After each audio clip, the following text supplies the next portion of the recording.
성령이란 무엇입니까? 성령은 하느님께서 사용하시는 보이지 않는 활동력입니다.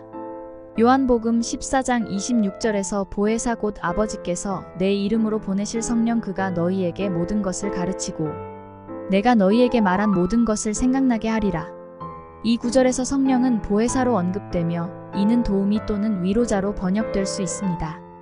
성령은 예수님이 떠난 후 제자들에게 가르치고 기억나게 하는 역할을 합니다. 성령을 살아있는 생명체로 의인화하는 것은 성령의 역할과 중요성을 강조하기 위한 비유적 표현입니다. 이는 성령이 실제로 인격체라는 의미가 아니라 성령이 우리에게 영향을 미치고 도와주는 존재임을 나타내기 위한 것입니다. 예를 들어 바람은 눈에 보이지 않지만 그 존재를 느낄 수 있습니다. 마찬가지로 성령도 눈에 보이지 않지만 우리에게 영향을 미치고 도와주는 존재로 이해할 수 있습니다.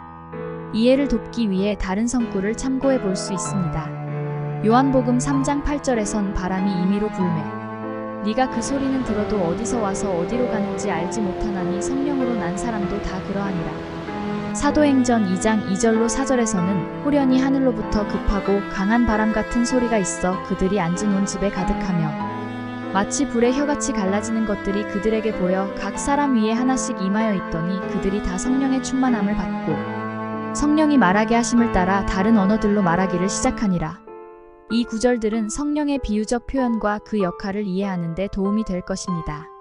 성령을 이해하기 위해 발전소를 생각해 봅시다. 발전소는 한자리에 있지만 전기를 먼 지역으로 공급합니다. 마찬가지로 하느님의 성령도 우주 어디에서나 작용할 수 있습니다. 누가복음 11장 13절은 하느님께서 성령을 구하는 자에게 기꺼이 성령을 주신다는 약속을 담고 있습니다.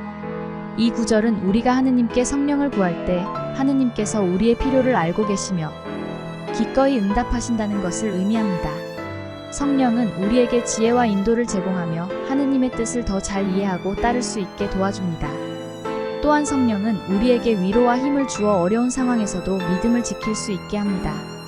한밤중에 전력을 사용하지 않는 자는 어둠 속에 있어야 하듯이 성령을 구하지 않는 자는 영적으로 어둠 속에 있을 수밖에 없습니다.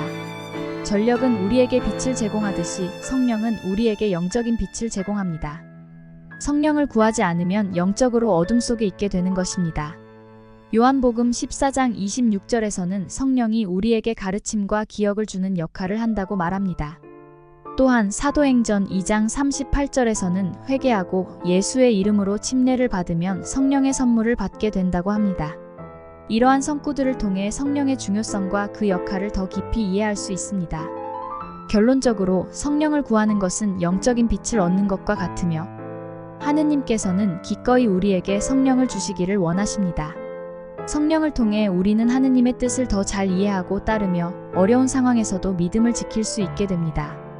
사도행전 1장 8절에서는 하느님의 백성이 성령을 받으면 능력을 받아 땅끝까지 하느님의 백성이 된다고 했습니다. 히브리어 단어 루아흐와 그리스어 단어 푸뉴마는 종종 영어로 번역되지만 이는 보이지 않지만 활동하는 힘을 의미합니다. 바람, 지상 피조물에게 있는 생명력, 사람의 마음에서 나오는 추진력 등 다양한 의미를 담고 있습니다. 하느님의 창조와 성령의 역사는 성경 곳곳에서 놀라운 방식으로 묘사됩니다. 시편 33편 6절에서는 하느님의 입에서 나오는 영이 만물을 창조했다고 기록되어 있습니다. 이는 하느님의 말씀과 영이 우주와 그 안의 모든 것을 창조하는 데 중요한 역할을 했음을 보여줍니다. 창세기 2장 7절에서는 하느님이 첫 인간을 흙으로 빚어 그 코에 생명력을 불어넣어 인간이 되게 하셨다고 합니다. 이 장면은 하느님이 인간에게 생명을 주시는 과정을 생생하게 묘사하며 인간이 단순한 흙덩이가 아닌 하느님의 생명력을 받은 특별한 존재임을 강조합니다. 기원 33년 오순절날 사도행전 2장 3절과 4절에서는 성령이 불의 혀 같은 모습으로 사람들 머리 위에 임하여 그들이 방언, 즉 외국어를 말하게 되었다고 합니다. 이는 성령의 놀라운 역사로 성령이 사람들에게 특별한 능력을 부여하여 하느님의 말씀을 전파하게 했음을 보여줍니다. 이 세 가지 사건은 모두 하느님의 능력과 성령의 역사를 강조하며 하느님이 창조와 생명, 그리고 영적인 능력을 통해 우리에게 다가오시는 방식을 보여줍니다. 성령의 역사는 오늘날에도 계속되고 있으며 우리에게 지혜와 인도, 그리고 힘을 주어 하느님의 뜻을 따르게 합니다. 성경에는 성령뿐만 아니라 악령도 등장합니다. 다윗을 박해한 사울에게 작용한 악령이 그 예입니다. 사단은 광명의 천사로 가장하여 악령을 성령으로 보이게 만들기도 합니다. 요한일서 4장 1절은 사랑하는 자들아 영을 다 믿지 말라. 그것이 어디에서 왔는지 시험하라. 고 경고합니다. 우리는 보이지 않지만 작용하는 영이 악령인지 성령인지 정확히 구분해야 합니다. 한 번은 사울 왕이 다윗을 쫓아다니며 괴롭히던 시절이 있었습니다.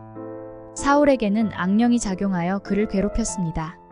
이 악령은 사울을 미치게 만들었고 다윗은 그를 피해 도망다녀야 했습니다. 사울은 마치 내가 너를 잡고 말겠어 라고 외치는 만화 속 악당처럼 보였습니다. 사단은 고린도후서 11장 14절에서 광명의 천사로 가장하여 사람들을 속이려 합니다. 마치 사탕을 든 나쁜 마법사처럼 겉모습은 아름답고 빛나지만 속은 음흉한 의도를 품고 있습니다. 이는 마치 모든 마법사를 믿지 말고 그들이 진짜인지 가짜인지 확인해라 는 말과 같습니다. 우리가 공기를 마셔야 살 수 있듯 성령을 받아 구원받는 것은 당연한 일입니다. 성령은 하느님의 활동력으로 우리에게 생명과 힘을 주는 존재입니다. 사도행전 16장 18절에서는 귀신 들린 소녀의 악령을 성령으로 내어 쫓는 내용이 나옵니다. 이는 성령이 악령보다 훨씬 강하다는 것을 보여줍니다. 바울은 성령의 힘으로 소녀에게서 악령을 내쫓았습니다. 마치 이 악령아 나가라 라고 외치며 소녀는 즉시 자유로워졌습니다. 이 장면은 성령의 강력한 힘을 보여주는 대표적인 예입니다. 야고보서 4장 7절은 사단을 대적하는 법이 하느님께 복종하는 것이라고 말합니다. 그러므로 하느님께 복종하라. 마귀를 대적하라. 그리하면 너희를 피하리라. 이는 마치 하느님께 순종하면 사단은 도망갈 것이다 라는 말과 같습니다. 성령은 하느님의 활동력으로 우리를 보호하고 인도하는 역할을 합니다. 성령은 인격체가 아니라 하느님의 활동력입니다. 성령은 우리에게 지혜와 인도를 주며 하느님의 뜻을 따르게 도와줍니다. 성령을 통해 우리는 하느님의 사랑과 은혜를 경험할 수 있습니다. 성령은 우리에게 힘을 주어 어려운 상황에서도 믿음을 지킬 수 있게 합니다. 결론적으로 성령은 우리의 영적인 삶의 필수적인 존재입니다. 성령을 통해 우리는 하느님의 뜻을 더 잘 이해하고 따르며 악령의 유혹을 이겨낼 수 있습니다. 성령의 중요성을 항상 기억하며 하느님께 성령을 구하는 삶을 살아가야 합니다. 성경을 억지로 풀다가 멸망받지 말라는 베드로후서 3장 16절의 경고는 마치 잘못된 길로 가지 말라는 표지판과 같습니다. 하느님의 백성은 기도하고 성령을 받아 그의 뜻대로 행하여 구원받아야 합니다. 이는 마치 올바른 길로 가라는 안내와 같습니다. 하늘의 소망을 가진 자들은 로마서 8장 15절과 16절에서 아바 아버지의 영을 받습니다.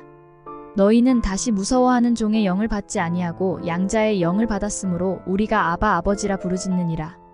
성령이 친히 우리의 영과 더불어 우리가 하나님의 자녀인 것을 증언하시나니 이는 마치 우리는 하느님의 자녀다 라고 외치는 것과 같습니다. 요엘 2장 28절은 하늘과 땅의 소망을 가진 자들이 하느님의 영 안에서 예언할 것이라고 말합니다. 그 후에 내가 내 영을 만민에게 부어주리니 너희 자녀들이 장래 일을 말할 것이며 너희 늙은이는 꿈을 꾸며 너희 젊은이는 이상을 볼 것이며 이는 마치 하느님의 영이 우리에게 임하여 예언하게 될 것이다 라는 약속과 같습니다. 결론은 이러합니다. 성령은 하느님의 활동력이며 하느님의 성령 외에는 스가랴 4장 6절에서도 군대나 힘으로도 안 되고 오직 하느님의 영만이 하느님의 일을 할 수 있습니다. 성령은 영적인 삶의 필수적인 존재입니다. 성령을 정확히 알아야 악령의 유혹을 이겨낼 수 있습니다. 성경을 억지로 풀다가 멸망받지 말고 하느님의 영을 받아 그의 뜻대로 행하여 구원받는 삶을 살아가야 합니다. 성령을 통해 하느님의 뜻을 이루어 나갑시다.